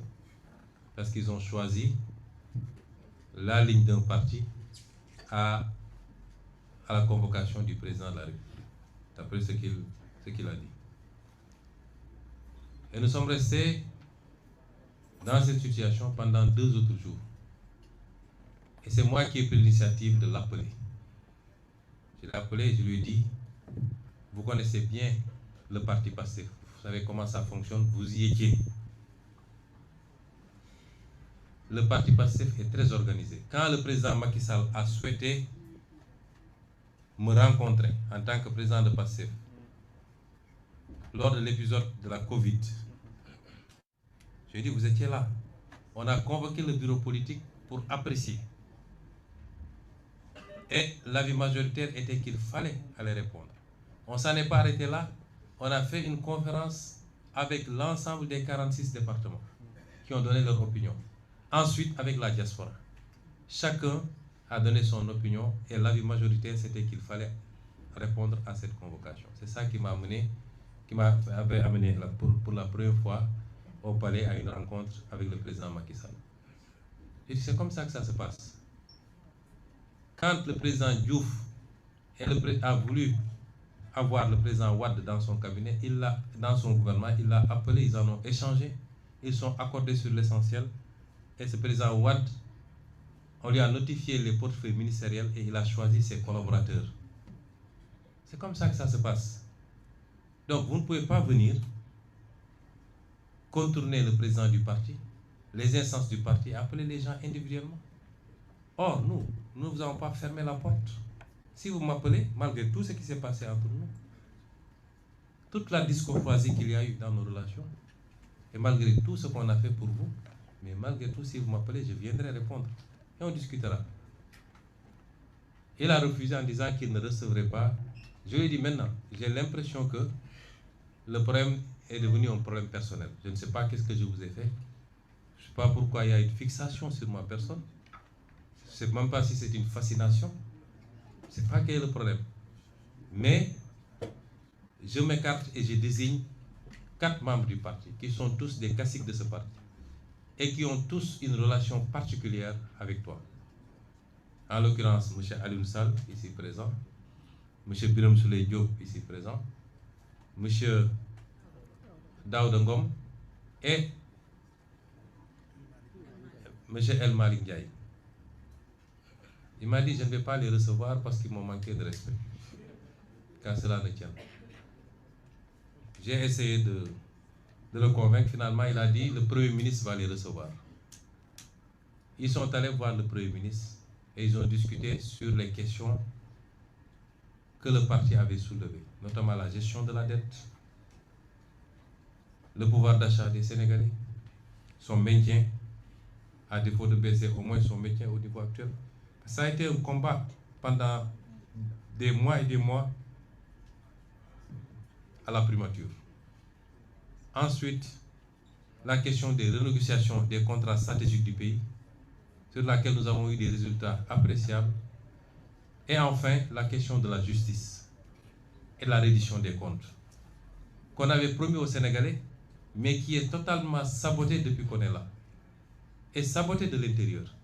Ce qui fait qu'en 2 ans, il n'y a rien qui a été fait au niveau de ces dossiers. Rien de consistant en tout cas. Il dit, ces questions, c'est des préoccupations du parti. On a discuté, il a pris l'engagement en disant qu'il m'a avoué qu'il n'avait pris aucun engagement, lui et son ministère des Finances, vis-à-vis du FMI, allant dans le sens de restructuration de la dette, qu'ils ont maintenu la même position et qu'ils travaillaient sur une solution différente, notamment de garantie. D'accord. Sur la question du pouvoir d'achat, il a dit qu'autant que possible, ils feront tout pour ne pas augmenter ou libérer les prix, ou appliquer la vérité des prix sur certains produits qui sont subventionnés, mais que si ça devenait intenable, ils seront obligés d'appliquer la vérité des prix. De la même manière, la dette, si la situation devenait intenable, ils seraient obligés d'accepter la restructuration. À propos des négociations, il a dit que rien n'a changé, sauf qu'il faut qu'on regarde au cas par cas parce qu'on commence à avoir des notifications de contentieux. Et enfin, à propos de la justice, il considère qu'on a la meilleure justice du monde. Je ne parle pas de la justice de manière générale d'ailleurs, parce que je sais qu'il y a d'excellents avocats, d'excellents magistrats qui font bien leur travail, et Madame le ministre de la Justice le sait. On parle spécifiquement de dossiers que vous connaissez. Et lui, il considère que ça se passe très bien, ce qui n'est pas mon cas, et ce qui n'est pas le cas de la majorité des Sénégalais qui considèrent qu'il y a un problème de justice dans ce pays. Et le casting qui a été fait au niveau du ministère de la Justice ne nous rassure pas, parce que voilà un acteur qui était au cœur des dossiers traités par certaines juridictions. Moi-même, j'ai eu à être contacté plusieurs fois par rapport à certains dossiers. Mais nous allons apprécier. Nous avons nos doutes, mais nous allons apprécier. Et nous ferons le nécessaire à partir de l'Assemblée nationale, rassurez-vous. Donc, toutes ces réponses sont en demi-teinte. Et sur la dernière question, elle n'est pas convaincante. Ça veut dire que je n'ai pas été convaincu. Ensuite, nous avons discuté du gouvernement. Je lui ai dit, PASTEF est le parti majoritaire qui détient 130 députés sur 165 à l'Assemblée nationale. C'est le parti majoritaire. En démocratie, si les choses se passaient normalement, si vous avez un problème avec le Premier ministre, si c'est le Premier ministre lui-même qui vous pose problème, vous demandez au parti majoritaire de désigner un autre Premier ministre et de former un gouvernement. Et je vous l'avais proposé depuis très longtemps. Vous ne l'avez pas fait et vous êtes allé prendre un Premier ministre qui n'a rien à voir avec notre combat. J'en profite pour lui demander de rester technocrate, de sortir du jeu politique, puisqu'il a été choisi pour être un technocrate, d'après ce qu'on nous dit. Il n'a qu'à s'en limiter à ça, parce que je sais beaucoup de choses sur ce qui se passe et ce qu'il fait. Par courtoisie, j'ai été très courtois avec lui jusqu'à présent. Il ne faut pas qu'il nous provoque. Monsieur le Premier ministre Al-Amin Lo, restez à votre place. Le champ politique n'est pas le vôtre. J'ai dit, vous n'avez pas choisi. Vous n'avez pas donné la possibilité de choisir. Vous choisissez sans nous informer. Mais, malgré tout, on ne boude pas. Pour la formation du gouvernement et la courtoisie de nous appeler, on discute. Moi, je suis décalé, je n'ai pas de problème. Mais je suis le président du parti. Et si tu ne veux pas parler avec moi, mais accepte de parler à mes émissaires. Il n'en a pas voulu. Donc, depuis ce temps-là, il a demandé, il a accepté que les émissaires rencontrent le Premier ministre. Ce qui a été fait, celui-là a enregistré et a promis de rendre compte au président qui ne reviendra. Le lendemain, il a appelé pour dire que le président allait me contacter pour qu'on discute. Il ne l'a pas fait. 2 jours, 3 jours, 4 jours, jusqu'à hier, avant-hier nuit, il m'a envoyé un message vers 23h pour me demander de passer au palais. Ce que je ne pouvais pas faire. Mais on s'était donné rendez-vous le lendemain, c'est-à-dire hier matin à 8h. Je me suis rendu, nous avons discuté de toutes les questions que j'ai soulevées. Il a donné les réponses que je vous ai dites. Et ensuite, on a discuté de la formation du gouvernement. Il dit, nous sommes le parti majoritaire. Qu'est-ce que vous mettez sur la table? Parce que nous, si on s'engage, c'est nous qui donnons caution politique au gouvernement. Parce que je ne vois pas de formation politique digne de ce nom, capable aujourd'hui d'assumer la place de PASTEF. Et on ne peut pas former un gouvernement, gérer un exécutif sans une assise politique sérieuse. Ça n'existe dans aucun pays du monde. Ce qui se passe est inédit. Hier, on a eu un gouvernement qui est un gouvernement suspendu, sans ramification, sans assise politique. Historiquement, le Parti socialiste a dirigé pendant 40 ans avec une assise politique très, très solide, passé de parti unique jusqu'à la perte du pouvoir. Le PDS pendant 12 ans avec un parti démocratique solide et des satellites autour. L'APR pendant 12 ans avec la même configuration. Mais dites-moi, aujourd'hui, il y a quoi autour de Bassirou Diomaye Faye? Aucune légitimité politique structurée, sérieuse, capable de jouer ce rôle. Donc, si l'exécuter. Je dis d'accord, mettons les choses sur la table. Même ça, il n'a pas été en mesure de me le dire. C'est moi finalement qui lui ai dit, si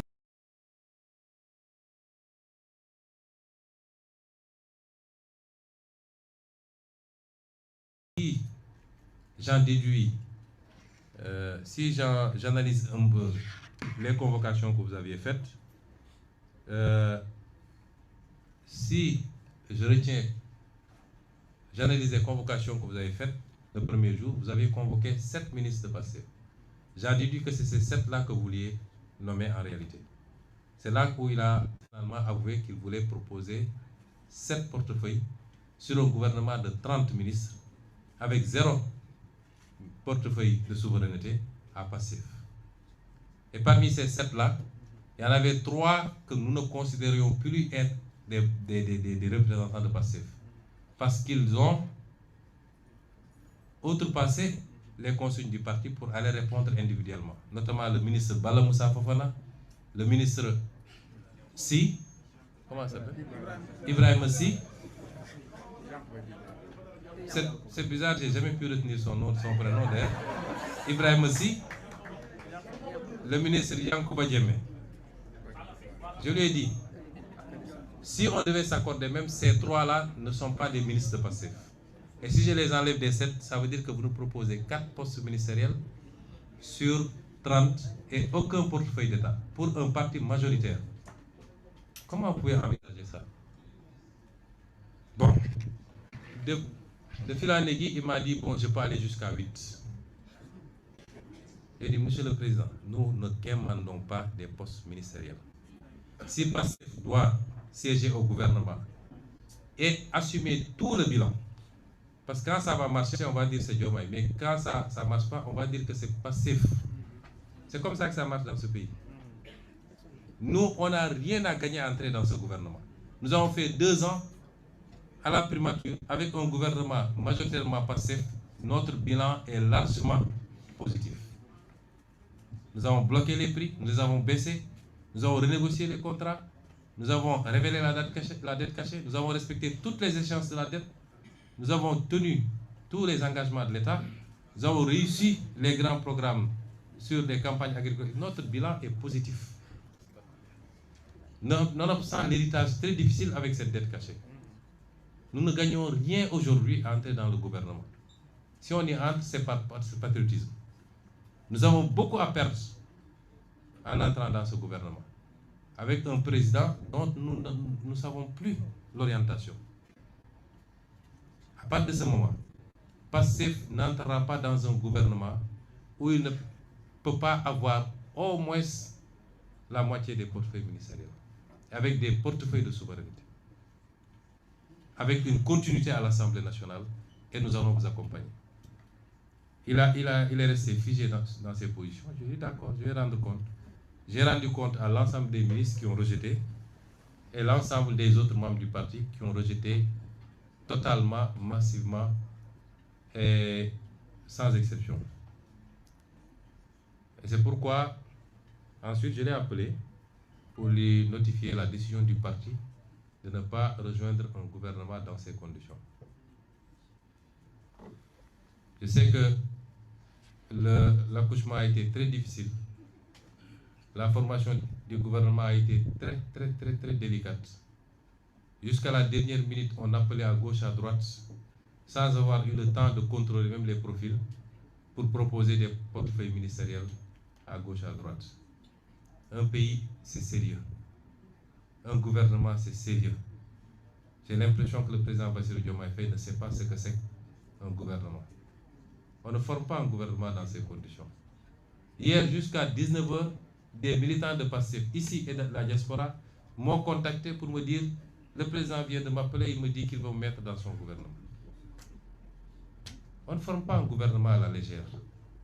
Et c'est pourquoi nous avons un gouvernement qui sera difficile. Et c'est parce qu'ils savent que le gouvernement n'a pas d'assise politique, c'est pourquoi ils disent qu'ils ont fait un gouvernement de technocrates. Tous les politiques sont des technocrates. Moi, je suis inspecteur des impôts, Birame Souleye est inspecteur des impôts, Yassine était fonctionnaire aux Nations Unies, ainsi de suite. Aliou Sall est ingénieur informatique, il est juriste. Tous les gens qui sont là, Daouda Ngom est professeur à l'université, nous sommes tous des technocrates. Ceux qui sont là-bas n'ont rien de plus que nous avons choisi de faire la politique eux pas. C'est ça la réalité. C'est du saupoudrage. Alors, quelle est la suite? Nous sommes obligés de cohabiter. J'ai alerté le président il y a quelques mois. J'ai été le premier à parler de cohabitation douce. Ça aurait pu être dans la configuration qui était en vigueur à ce moment. Et il n'en a eu cure. Nous sommes, qu'il le veuille ou pas dans une situation de cohabitation. Il n'a pas un seul député à l'Assemblée nationale sur 165. Un seul. PASTEF a 130 députés sur 165. Ça, si ça n'impose pas la cohabitation, ce serait quoi la cohabitation? Il faut qu'il arrête qu'on le pompe pour lui dire c'est toi le président, tu as tous les pouvoirs. Il n'a pas tous les pouvoirs. Il n'a pas plus de pouvoir que les autres d'ailleurs, actuellement, dans la configuration actuelle. Il faut qu'il redescende de son piédestal et qu'on se parle en responsable, dans l'intérêt de ce pays. Ceux qui le poussent à aller vers une guerre ne lui rendent pas service. Je lui parle en tant que grand frère, je ne parle même pas du président. Ils ne lui rendent pas service. La politique a ses règles dans tous les pays du monde. On est obligé. Même dans les pays où le régime est présidentiel strict, comme aux États-Unis, quand le président perd les élections de mi-mandat, il est obligé de faire avec un congrès où il est minoritaire et il négocie pour ne pas avoir de shutdown et qu'on lui adopte son budget. C'est ça la démocratie. Parce que c'est la volonté populaire qui s'est exprimée et qui a dit je confie l'Assemblée nationale à cette force politique. Il faut respecter cela. S'il ne le fait pas, il va nous entraîner vers une crise dont le pays n'a pas besoin. Les Sénégalais sont fatigués. Ce qu'ils attendent de lui, en tant qu'exécutif, avec son gouvernement, son budget, c'est de faire moins de politique politicienne. Et malheureusement, il s'est encadré de gens qui ne font que ça, et de se mettre au travail. Nous sommes là pour l'accompagner. Et c'est pourquoi j'ai dit tout à l'heure que si je le voulais et si PASTEF le veut, demain, en tout cas dans 72 heures, ce gouvernement peut tomber. Parce qu'on a la possibilité de censurer. Mais on n'est pas dans des histoires de vendetta. Nous nous préoccupons d'abord de l'intérêt supérieur de ce pays. Et c'est pourquoi nous ne censurerons pas. Nous allons les accompagner. Et je lui ai dit ça hier dans son bureau. Ton adversaire, ce n'est pas nous. Même en perspective 2029, ce n'est pas nous tes adversaires. Ce n'est pas nous. Si tu veux avoir quelque chose en 2029, réponds aux préoccupations des Sénégalais. Quand vous gérez le pouvoir, votre bilan, ce n'est pas est-ce que j'ai pu liquider tel homme politique, etc. Il faut demander au régime qui était là. Votre bilan, c'est est-ce qu'on a réglé les questions du pouvoir d'achat, d'adduction d'eau, d'électricité, de soins de santé, ainsi de suite. C'est ça le bilan. Donc qu'ils se mettent à ça et nous sommes là pour l'accompagner. Tout ce qui incombera à l'Assemblée nationale dans le vote de la loi, dans l'exécution, l'accompagnement budgétaire, dans le contrôle des politiques publiques, dans le contrôle de l'action gouvernementale, tout ce qui est du pouvoir de l'Assemblée nationale, nous sommes là pour le mettre à disposition et accompagner pour qu'il réussisse. Parce que s'il réussit, nous aurons réussi nous également. Nous en sommes là.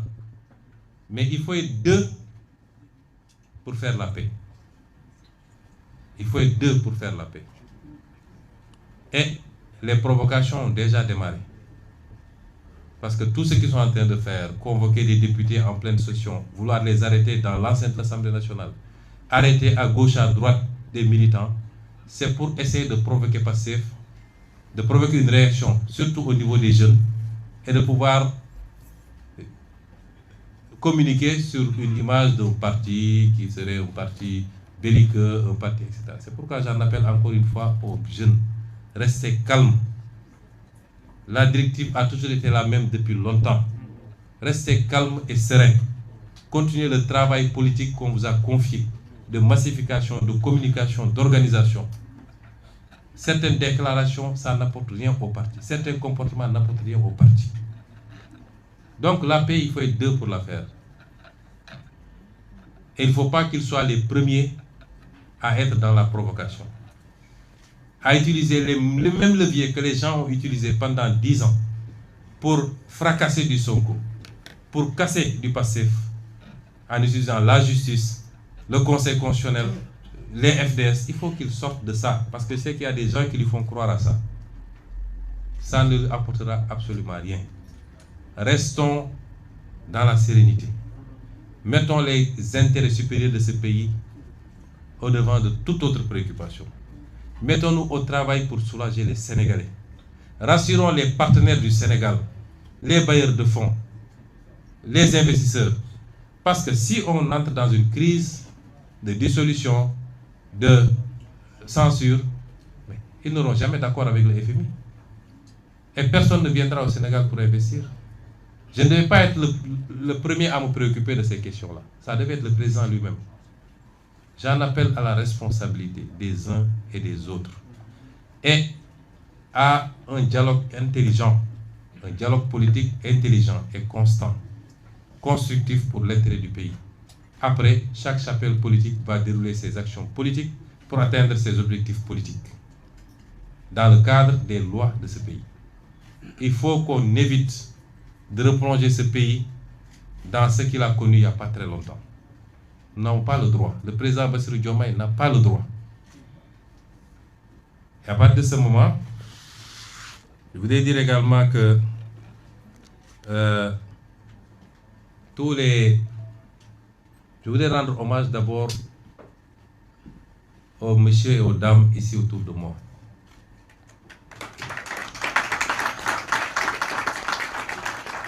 Partout au Sénégal, partout en Afrique,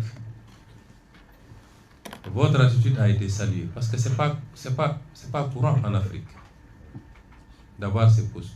Je disais ce matin que PASTEF est en train de hisser le jeu politique au Sénégal à un niveau qu'on n'avait jamais imaginé. Souvent, on voyait dans ce qu'on appelle les grandes démocraties, ces configurations, etc.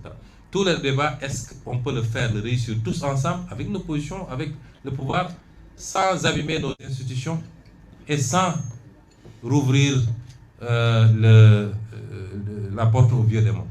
C'est ça le débat.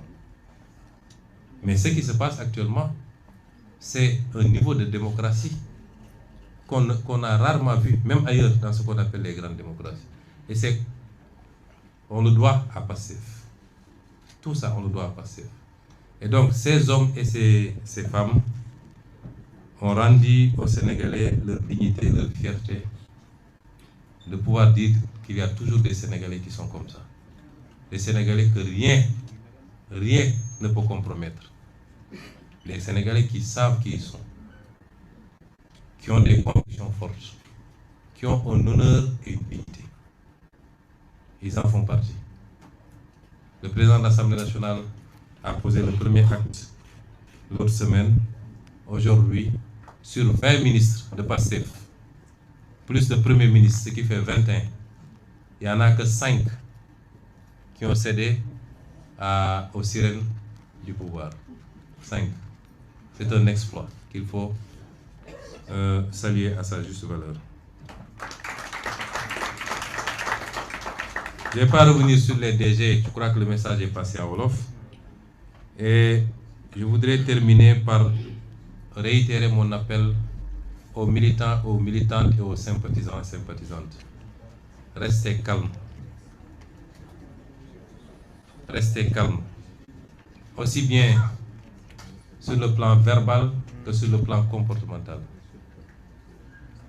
Le projet PASTEF est le projet majoritaire dans ce pays. Et c'est le projet qui est le mieux en perspective pour rafler toutes les élections à venir. Ne cédez à aucune provocation. Restez calme.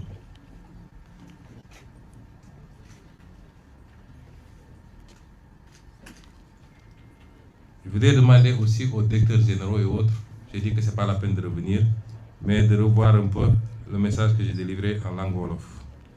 Et enfin, je voudrais rappeler la nécessité d'une mobilisation exceptionnelle pour le congrès, le premier congrès du parti qui est prévu pour le 6 juin.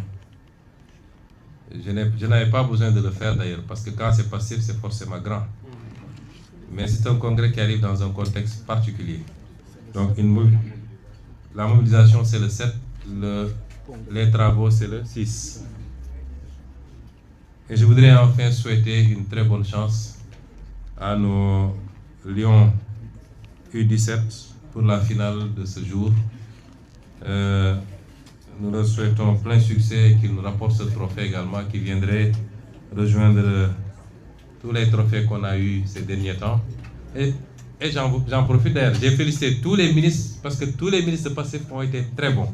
Mais puisque je parle de sport, Madame Khady Diène a été sublime et en très peu de temps nous a permis de faire des résultats, de gagner une Coupe d'Afrique, d'aller à la Coupe du Monde, de gagner pour les U20 je crois, d'être en finale pour les U17, d'avoir fait les réformes dans un milieu très difficile qu'est le monde de la lutte.